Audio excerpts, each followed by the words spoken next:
Age of Empires experience. In fact, I have over 1,000 1v1 games under my belt. Now, I'm not claiming to be the best Age of Empires player in the world, but I am claiming that the Viper has never beaten me in a 1v1, and the way things are going, he probably never will. Not because I'm that good, but because I suck. So, this is my futile attempt to figure out why I, and probably maybe you too, suck at Age of Empires 2 Definitive Edition. Today's the day that we start talking about the Castle Age. Have you ever found yourself in the Castle Age? Head spinning, not sure what to do? Do I make TCs, siege workshops, a university for ballistics, monks, a castle? All of these are decent ideas for Castle Age, so how do you choose? Well, lucky for you, today's the day I make a pathetic attempt to answer the questions I just put in your mouth. First, let's talk about TCs. Okay, boomer. Adding a town center or two is a great idea if you want a strong economy. If your base is safe and you aren't making a bunch of food units, make some extra TCs.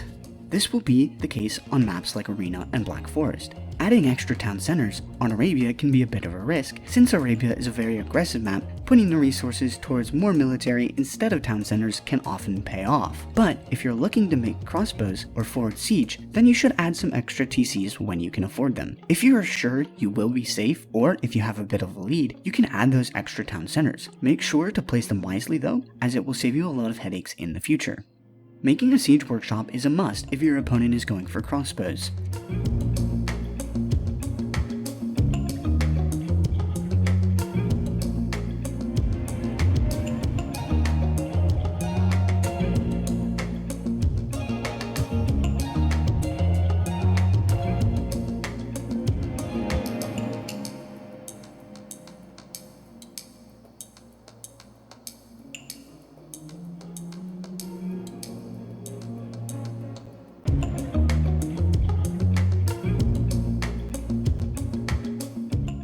Mangonels eat archers for breakfast, so if you need to defend from archers, siege is the way to go. You can also add siege if you want to push. For instance, if your opponent has forward golds you want to deny, or just a hill on the front of their base. Siege can work well in that situation too. A final thing to note is adding monks to accompany your siege is always a good idea. Monks will prevent your opponent from sending a knight or two on a death mission to kill your siege.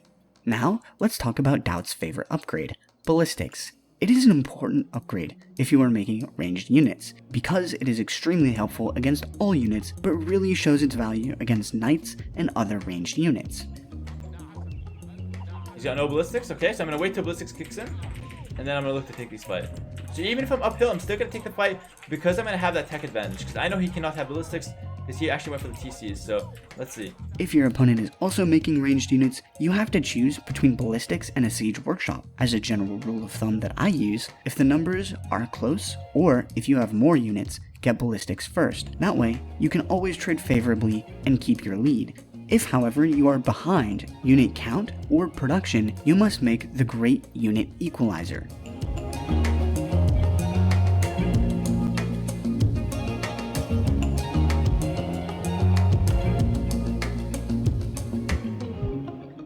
No, that's a water unit. Nobody likes water maps. I'm in the Mangonel. Okay, now we move on from Doubt to talk about MBL. Voululoo, voululoo, oh I converted one monk, I'll convert it back, I'll convert one monk, I'll convert it back. Monks are the easiest way to defend against knights. They even got buffed in DE. So if you were wondering whether you were getting more conversions in Definitive Edition because of a bit more luck or skill, it turns out it was neither. Monks are just a little faster at it now. The reason monks are so effective against knights is because a monk can convert a rushing knight and survive, which is a huge loss for the opponent. Each knight is worth almost 3 villagers worth of resources. 3 of them is worth an entire town center. But not only is a converted knight lost, then the converting player has a knight of their very own. If you are making knights, add a monastery early. It will allow you to convert your units back should your opponent be making monks, and it can heal up those expensive knights to keep them going the extra mile for you. Another fancy trick monks have up their sleeve is redemption. Not every Cid gets it, but a few monks with redemption can stop forwards very quickly by simply converting the siege. It is not something you should tech into as a reaction to a forward, but if you are already using monks, or you wanted monks in the first place, it's never a bad idea to use redemption. The final thing to consider is making a castle. There are pretty much 3 cases where making an early castle makes sense. You want your unique unit, you went for towers and want to follow up, or you want to defend a forward. If you're Spanish, Mayans, Goths, or Mongols, you probably want your unique unit as early as possible. The second case isn't worth mentioning anything about. Everybody hates tower rushes anyways, even the devs.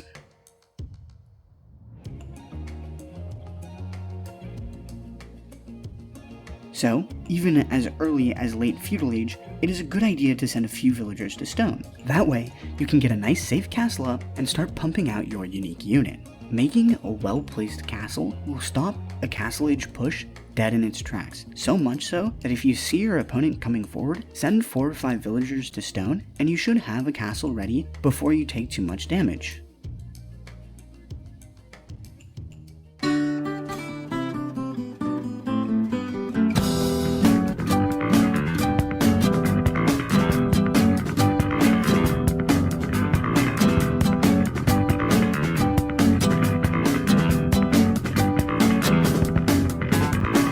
Yeah, don't do it like that though.